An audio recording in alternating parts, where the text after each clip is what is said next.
Last night, a Larry Barker investigation exposed able-bodied members of the district attorney's staff using handicap placards registered to other people.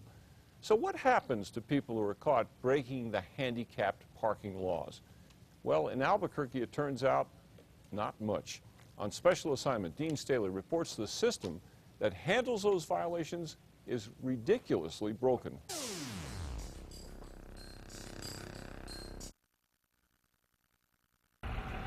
Most people honor these spots reserved for the disabled. I would never park in a handicap spot just because I'd fear that it would be bad karma. And when people park illegally in these spaces, there's a system in place to punish the scofflaws. By state law, parking in one of these spots without a placard is a crime, a misdemeanor punishable by a fine of up to $500. But there's a twilight zone in New Mexico where these signs don't really mean anything.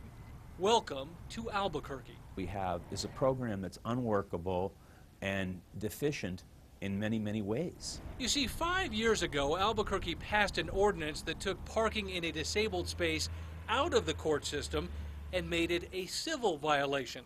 A $350 fine paid directly to the city. It seemed like a good idea, but the city never put a system in place to track those tickets.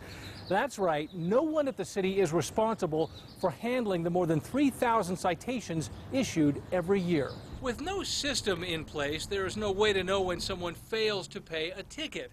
There is no system to track them, and with no court involved, there is also no way to make someone pay.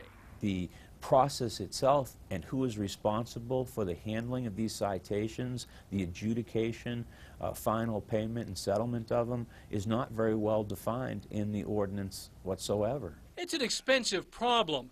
Since 2010, the city has failed to collect more than $800,000 in fines, and it gets worse.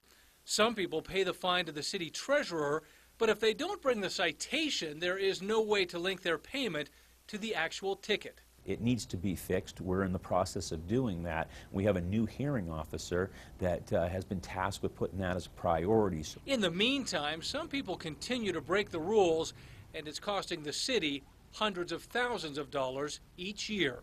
On special assignment, Dean Staley, KRQE, News 13. The city does plan to put in a new system to track handicap space violators and make them pay, but that could take 6 months or more.